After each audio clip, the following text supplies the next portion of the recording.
है देश में, तो ये सुनकर मुझे खुशी हो रही है एक बिहारी होने के नाते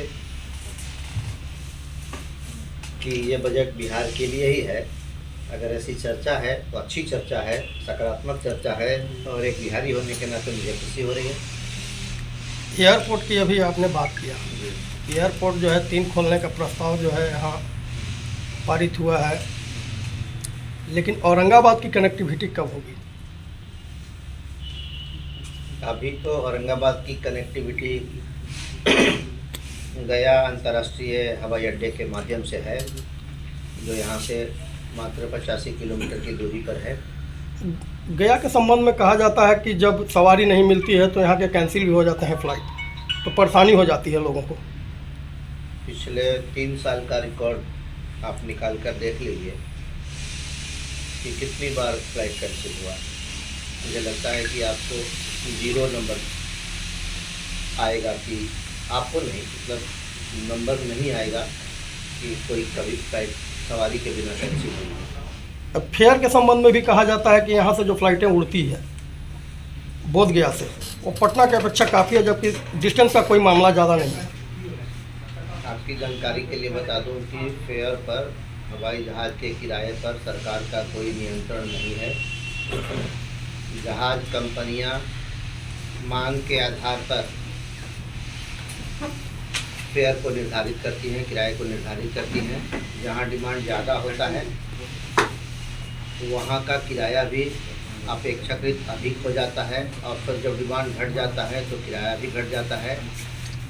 ये सामान्य प्रक्रिया है, इस पर सरकार का कोई नियंत्रण नहीं है। लेकिन जब आपने ये सवाल किया है तो आपके माध्यम से मैं अपनी सरकार से ये अनुरोध ज़रूर करूँगा कि किराया की अधिकतम सीमा भी निर्धारित होनी चाहिए, इसलिए कि गया का किराया पटना से अपेक्षाकृत अधिक है। वो इसलिए भी है कि पटना दिल्ली से कई फ्लाइटें आती हैं और बाकी जगहों से भी कनेक्टिविटी है, लेकिन गया में अभी मात्र एक इंडिगो की फ़्लाइट चलती है दिल्ली से गया के लिए और गया से दिल्ली के लिए। यात्री अधिक हैं, इसलिए भी किराया अधिक रहता है। तो मैं अपनी सरकार से ये आग्रह ज़रूर करूँगा कि किराया सामान्य हो। इस बजट औरंगाबाद जिला को कुछ खास अगर मिला हो, रेलवे का भी कई सालों से आशा है कि शुरू होगा, औरंगाबाद जिला को कुछ खास इस समय से मिला है। औरंगाबाद जिले को दो बड़ी चीज़ें मिली हैं।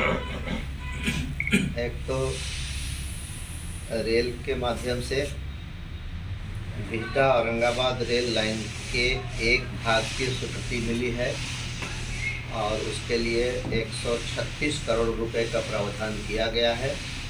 इसके प्रथम चरण में एन रोड स्टेशन से औरंगाबाद शहर तक, जहां तक रेलवे लाइन आना है, बिछना है, 14 किलोमीटर की लंबाई में काम के लिए 136 करोड़ रुपए आवंटित हुए हैं, इसको स्वीकृति हुई है। तो ये एक बहुत ही बड़ी उपलब्धि है हमारे सरकार की, और अब पूर्ण रूप से हम लोग आश्वस्त हो सकते हैं कि बिहटा औरंगाबाद रेल लाइन, जिसे बनाने के लिए, जिसके निर्माण के लिए पिछले 15 वर्षों में लोकसभा में मैंने सैकड़ों बार सवाल रखा, लगभग हर सत्र में इस सवाल को मैंने उठाया, तो अब जाकर